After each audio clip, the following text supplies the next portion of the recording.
Hey everybody, thank you so much for stopping back by the channel. If you are new, please consider subscribing and definitely leave me a comment to let me know what you think about the topic. Now, as you see, the title has to do with how to deal with not having all of the answers. One of the things that made us feel so comfortable as witnesses was that we felt like we had all of the answers, didn't we? We had all of the answers to all of life's problems. We knew God's purpose. We knew what what the future entailed. We knew what happened after death. You know, we knew how many people was going to heaven. We thought we knew everything. We had the reasoning book, at least when I was young, to be able to counter any type of argument that anybody had. There was nothing that, for the most part, was said that we didn't know. The couple of things that I remember when it came to prophecy that we just didn't know, or that was said that we didn't know, was things that was actually prophesied that didn't, you know, actually come to fruition, like when it came to who was the king of the north. And then they said, when the USSR and all of that thing happened, they felt like, oh, well, we're just going to have to wait and see, that type of thing. But for the most part, everything was known, and we just didn't have to wonder or be concerned about anything. It was just all about waiting until Jehovah's kingdom came and was established on earth, right? But once you leave, now it's not so simple. It's not so simple. Some people, when they leave, are so disgusted with God and religion altogether that they just completely stop believing in any of it. They stop believing in God, they stop believing in the Bible. And that's their choice, that's their right. But some of us, like myself, still continue to believe in the Bible. We may not subscribe to the understanding that witnesses have, but we still believe in the Bible. That was where I found myself for years. At the beginning, I believed the witnesses still had the truth. But once I started to discover some other things in the Bible, I started to feel like, okay, they were wrong about certain things. But I just still couldn't make sense of other things in the Bible. I couldn't make sense of, for example, what the Matthew 28:19 and 20 scripture was all about, or the Matthew 24:14 scripture as far as the good news being preached in all the inhabited earth. I couldn't rectify that. I couldn't make sense of that because I was just trying to figure out, who was it then? There was nobody else really doing a worldwide preaching work like witnesses, so who really was it? So I was still kind of holding on to maybe perhaps they had, a measure of truth, or maybe they were doing an aspect of God's service, and, maybe they just weren't really the true religion. I was just trying to make sense of all of this stuff. But what happened that freed me from that was just one simple conversation.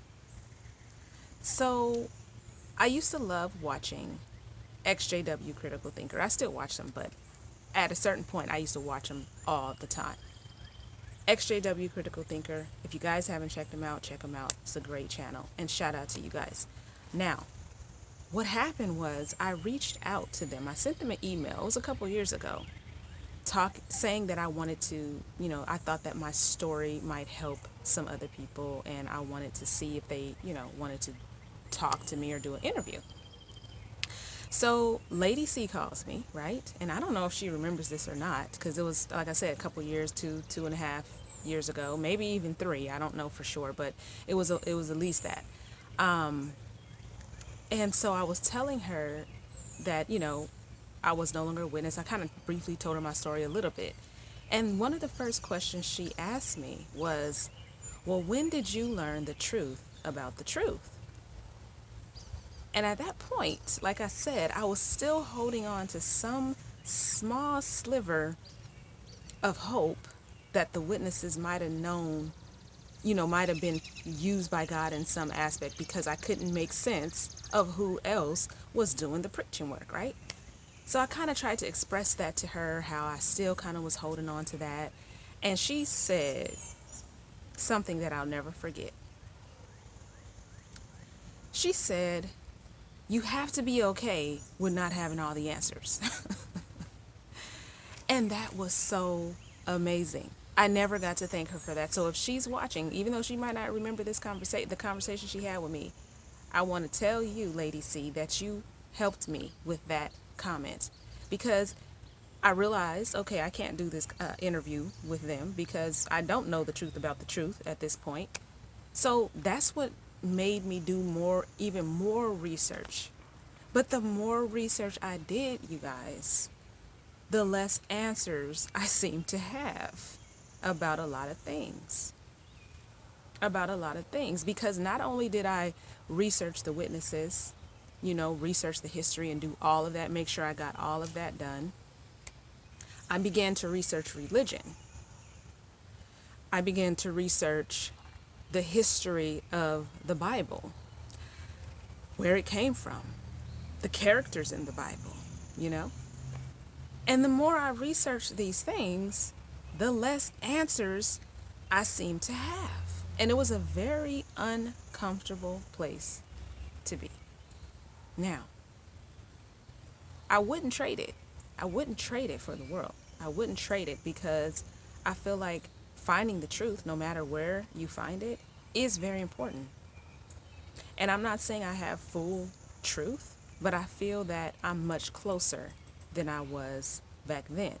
And each day, as I continue to search, I'm getting closer and closer to it. That's how I feel in my heart, at least.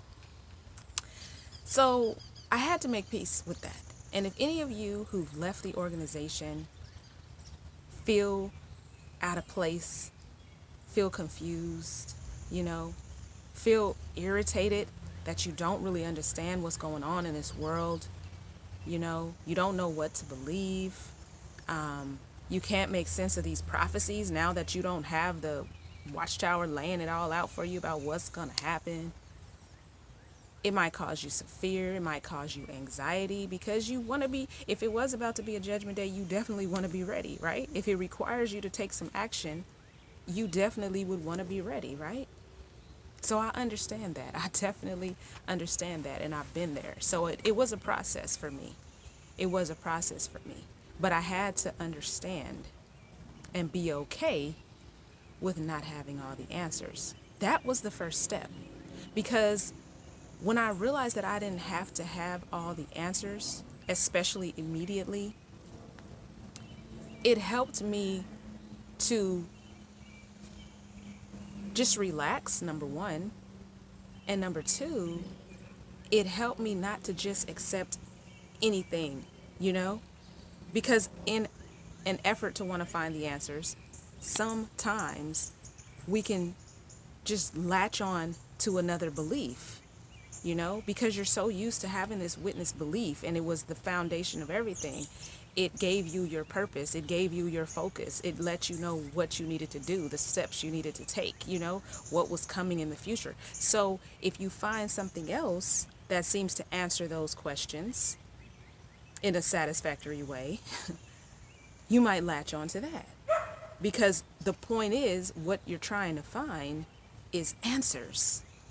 But you don't want to find answers just for the sake of finding answers, because those answers could be incorrect, which is what those of us who have come to the understanding that the witness organization is not the truth, that's what we know, that it doesn't matter how good those answers made you feel emotionally and how comforting, right?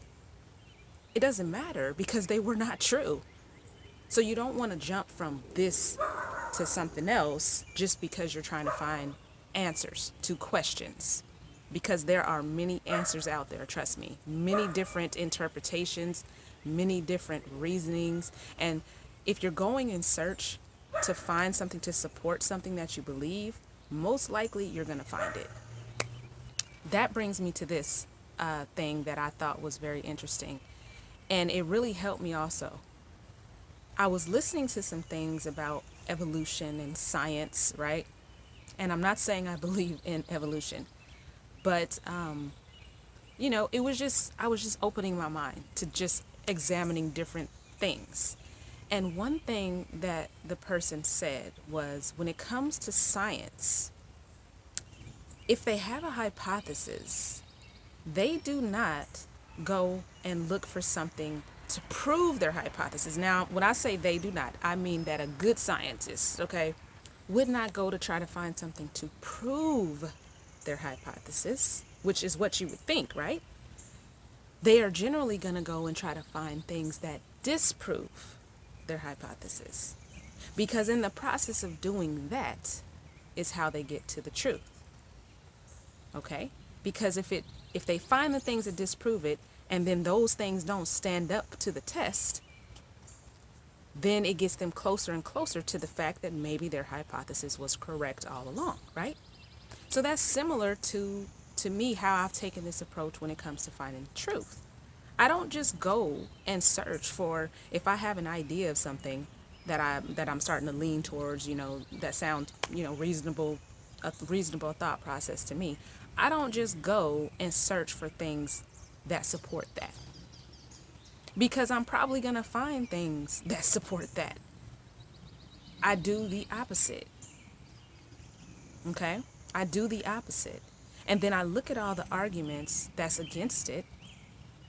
I look at all the, maybe perhaps the biases of the people who are making those arguments. And I say, do they have a reason to believe one way or the other? You know? And then I can determine whether or not what this person is saying sounds reasonable or not. What this book is saying sounds reasonable or not. And then from there, go and do further research. You know? But the main thing is definitely being comfortable with being uncomfortable, because that is the place that you'll find yourself in when you don't have the answers, when you were so used to having the answers. It's just like anything else. If you go somewhere that you're not familiar with, you don't know anything about, say, the language, the culture, how to navigate through the place, you're going to feel out of place. You're going to feel uncomfortable because you're not informed, right? So when you jump out from being a witness and feeling like you have all these answers to a place where you're just like, in the middle of a sea of all of these different thoughts and all of these different people, moving quickly, going from here to there, and they seem to know where they're going. And now you don't know anything about where you're going because nobody's directing your thoughts anymore. That's difficult and it's uncomfortable, but be okay with the uncomfortableness of that process and realize that it's okay not to have the answers. It's okay. You can still wake up every day and live your life and, enjoy what you do have, enjoy your family, enjoy your friends, do the things, the little simple things that give your heart pleasure, that the things that make you happy in the meantime, while you continue to search. And just understand that there are some things that will still be unanswered, no matter how much you search. Think about people like scientists, for example, or archaeologists, historians that research something for their whole life. And then you got other historians or scientists or archaeologists that come right after them and continue the research that they have, and they still don't get to the bottom of it. And this goes on and on and on. And there's things that still are unknown. So you can't expect to have all of these answers, And the witness organization was quite arrogant to think that they had all the answers. It reminds me of people who do that. Okay? It reminds me of people who do that. How silly does a person look to you if they always think they know something, always got to say something, and they really don't know what they're talking about, but they always feel like they just can't just say, I don't know. They have to have an answer or have to have something to say. Those people look crazy, don't they? Like, I just thought of this as I was saying that. This particular person, when I used to work at the job I had before I had my son, he was one of those people. And he always had something to say. Anytime somebody brought up a topic, he always felt like he knew something about that topic, right? And I remember somebody was talking about cars, and it became quite evident that he didn't know much about cars. Okay, because he kept saying a Cadillac converter, right? Anybody out there who knows anything about cars, I don't know a lot, but I know it's not a Cadillac converter, it's a catalytic converter, right? Even I knew that. But he was just talking and he kept saying Cadillac converter, and I was like, you don't know what you're talking about. I'm gonna stop listening to you. But that's what that's what we were used to, right? That's what we were used to. And the witness organization was like that. They just had to have an answer, no matter how ridiculous sometimes the answers are, right? Like with the generation, I'm about to end this video, but I just have to say this. With the generation, okay? The overlapping generation. I wasn't even a witness at that point when they changed that. But when I saw that little video about that, when they had the little easel board and they were drawing all of this stuff out about how you have an overlapping generation, I was just like, wow, this is really reaching. Like, you are really doing the most, because you guys are just too proud to say, well, you know what, we were wrong and we just don't know, right? And that is okay. So I just wanted to make this quick video just to encourage any of you out there who may be going through this. Just know that it's okay not to know what's going to happen. It's okay. It doesn't mean that you're just going to perish. That doesn't mean that there's a judgment day just right around the corner. Give yourself time. Be okay with not knowing, and just continue to search for truth. You won't necessarily know everything, but be okay with that. Make peace with that. But eventually you will start coming to, finding certain answers that are satisfactory for you. So I hope that this helps somebody out there. Again, shout out to Lady C on XJW Critical Thinker. You guys go check them out if you are not already subscribed. Their channel is awesome. And with that being said, I'm going to go ahead and leave you, and I will see you on my next video next Sunday. Thank you so much for watching. Have a great day.